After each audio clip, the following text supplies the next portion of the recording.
Hello and welcome back to Paleo Polly. Thank you very much for joining me. I hope you have all subscribed to my channel because when you subscribe I will send you the recipes, and please share my vids with everyone you know. As you know, I eat paleo. I'm on the paleo lifestyle. It's a lifestyle for life. And one of the things I like to talk about and show you when I bake is how we can cut down on sugar.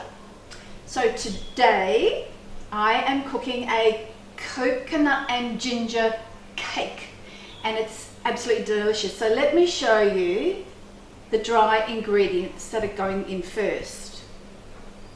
Pepitas or pumpkin seeds. We have coconut sugar. We have coconut. That's 1.5 cups. Now I'll go back to the sugar if you like. The recipe says a cup of sugar. Now I cannot, even though I don't eat it and I share it with my neighbours and my friends, I still can't justify a whole cup of sugar, no matter how good you think your sugar is. So as it's asked for a whole cup, this is a little under 1/2 cup. One of the reasons is that we've got 1.5 cups of coconut, and coconut is quite sweet. So you're going to get your sweetness here anyway. We have a tablespoon here of tapioca flour. We have a tablespoon here of cinnamon. We have 2 tablespoons of ginger, some baking powder, and that's all our dry products that we're going to put in first. Now, if you've seen any of my other shows, you know that I like to keep this as easy as possible. So in actual fact, I'm going to put all of those in and grind them up. Then you're supposed to take it out, put it in a bowl and mix up everything else. Look, when I can stick everything into one bowl, it's less dishes, it's normally quicker, and it's easier on my arms. So are you ready? This delicious coconut and ginger cake, here we go. In goes the pepitas, and I've actually put my salt in with that because it's quite a rough salt, so I want to make sure that it's actually ground up, and you just need a pinch of salt. There is my coconut sugar, 1.5 cups of coconut, tapioca flour, or any gluten-free flour that you have, and there's lots around. Make sure you get it all out.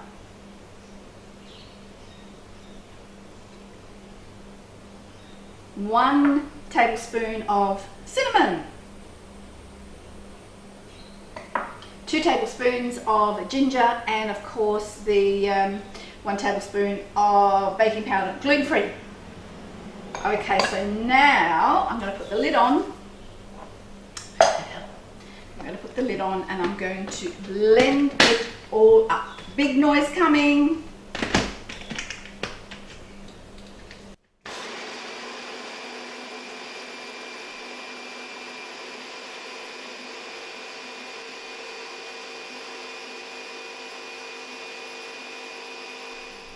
Now, before I forget, you've got to put the oven on at 175. Now comes all the wet ingredients. Now it's 4 eggs. I like to actually break up the eggs and just whip them up a little bit, just to be sure.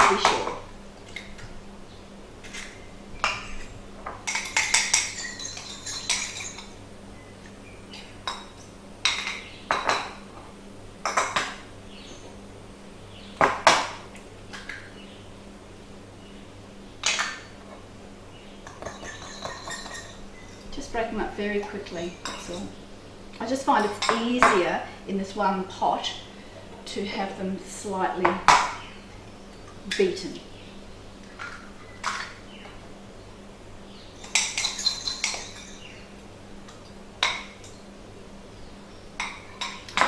Years ago when I changed to the paleo lifestyle, I had some vegan friends and they hooed and hawed and pooed and said, oh, you know, that's meat, meat, meat, meat, meat. And they're right, it is meat, but it's not just meat that we eat.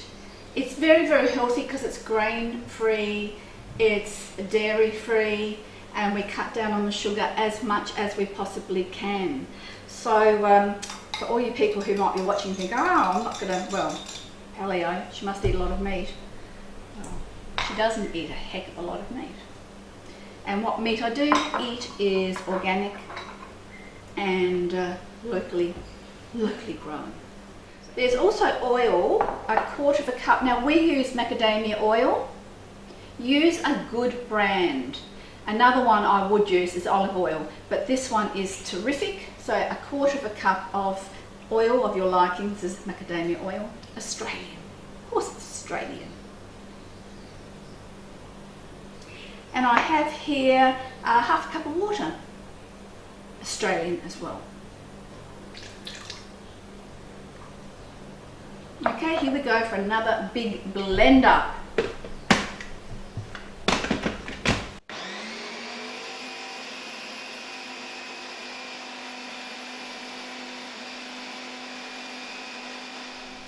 Okay, I've given them a good beating.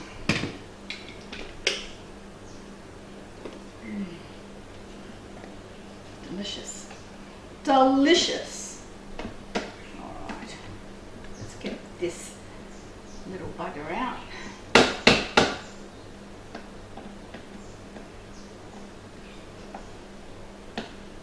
If you like ginger, which I don't, you will love this. Alright, so I have one of these silicone. You can use any type of baking tin. You can use the ones that the sides sort of, you know, you can adjust them. But to me that's so hard. I'm just using a coconut spray on this, even though they're not supposed to stick. I just like to make sure. So just a quick spray. That's our fans going crazy. Living in the tropics, you see.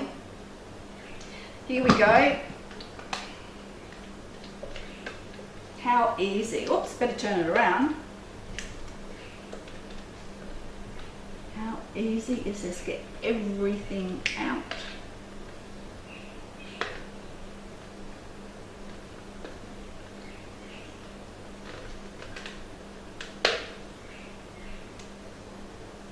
Yum.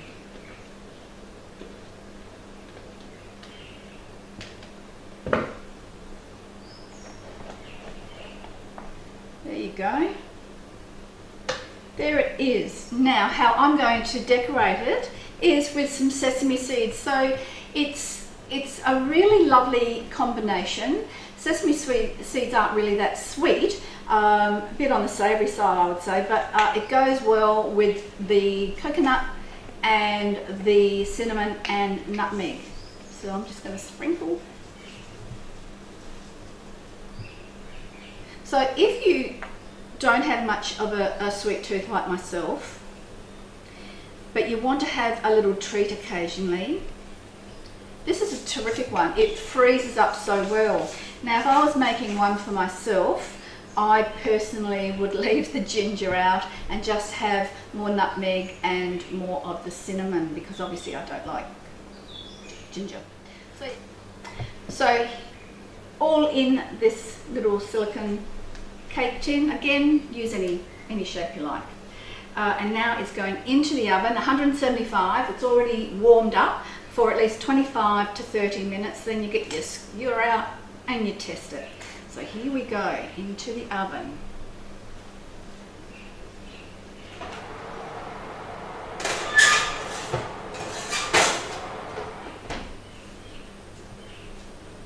And I will see you all back here in about 25-30 minutes. Welcome back. So what's happened is this cake has cooked. It cooked for probably 30 minutes, 35 minutes. I've taken it out of the oven, obviously, and it's been cooling for the last probably 2 hours. So it was easy to take out of the cake tin. Now, this is absolutely delicious. me just show you. It is an absolutely delicious cake. It is sweet, but with the sesame seeds on top, it sort of cuts through some of that sweetness. It's really lovely and very, very different if you've not had sesame seeds on top of a cake. So if you want the recipe, please subscribe to my YouTube channel, and I would love to send you out the recipe for this really delicious, easy, very easy coconut and ginger cake. Thank you again for watching, and I'll see you very, very soon. Bye for now. I don't have a sweet tooth. This is with this lovely cream that I've made.